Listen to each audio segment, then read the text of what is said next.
पटना में 2024 लोकसभा चुनाव को लेकर हुई विपक्षी दलों की महा बैठक पर यूपी के डिप्टी सीएम ब्रजेश पाठक ने निशाना साधा है। ब्रजेश पाठक ने कहा कि बीजेपी देश के लिए लड़ाई लड़ रही है, जबकि विपक्षी दल कुर्सी के लिए एकजुट हो रहे हैं। इसके साथ ही उन्होंने दावा किया कि यूपी में बीजेपी सभी 80 सीटों पर जीत दर्ज करेगी।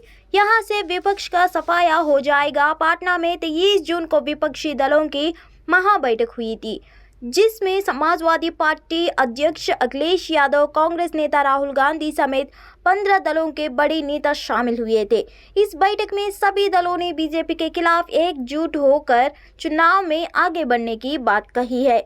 विरोधी दलों का कहना है कि बीजेपी तानाशाही कर रही है। ये सभी दल बीजेपी के खिलाफ देशहित के में एक साथ आ रहे हैं, जिसे लेकर डिप्टी ब्रजेश पाठक ने दावा दिया है। उत्तर प्रदेश में भाजपा पूरी 80 सीटें जीतेगी। विपक्ष यहां पूरी तरह से साफ है। विपक्षी एकता कभी नहीं होगी, क्योंकि एक कुर्सी के लिए एकत्रित हुए हैं, जबकि भाजपा देश के लिए लड़ रही है। ब्रजेश पाठक से पहले उप मुख्यमंत्री केशव प्रसाद मौर्य ने भी ये विपक्षी दलों की बैठक को सांप और नेवले के एक साथ आने की बात कहकर मजाक उड़ाया था।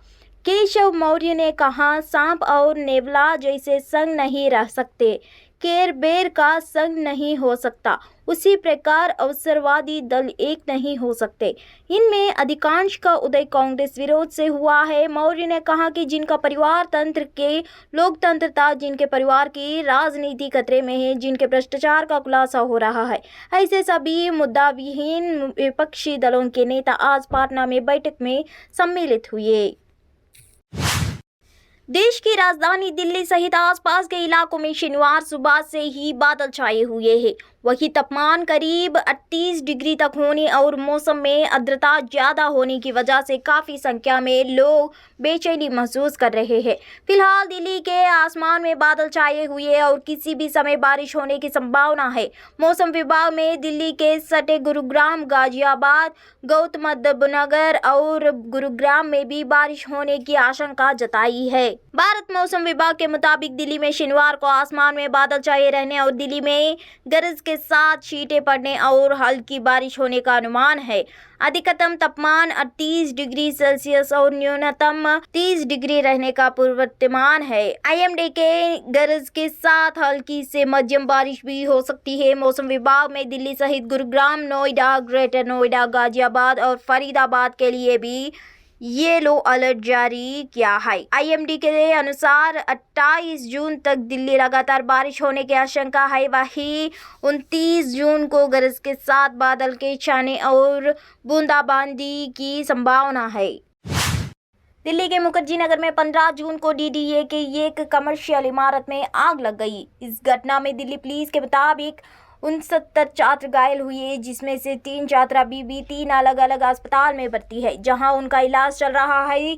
हादसे के बाद मुखर्जी नगर में चल रहे कोचिंग इंस्टीट्यूट्स के हालात में जायजा लिया।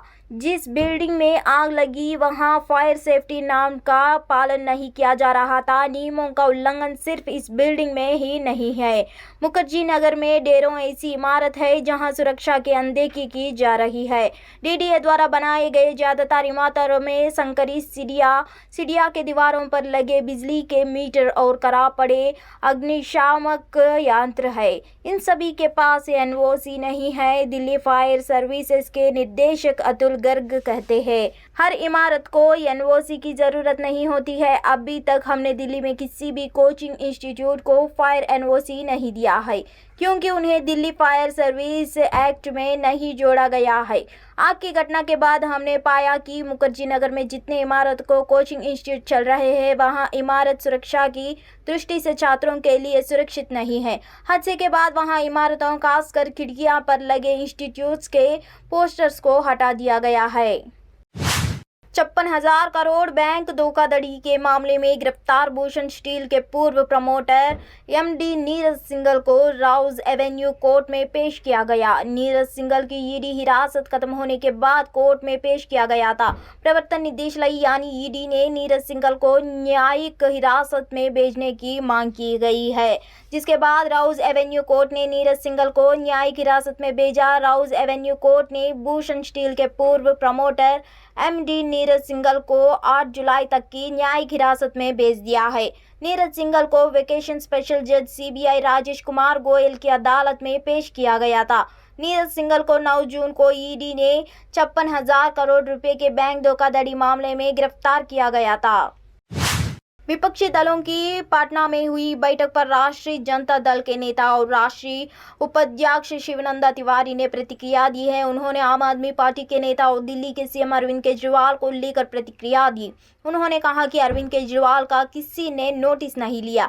अरविंद केजरीवाल और नरेंद्र मोदी में फर्क क्या रहा है? उन्होंने आरोप लगाया है कि आप भी उसी तरह से तानाशाही चला रहे हैं कि हमारा जो कहना है उससे पहले लीजिए। नरेंद्र मोदी वाला वही अंदाज था उनका, इसलिए सब लोगों ने उनका नोटिस नहीं लिया।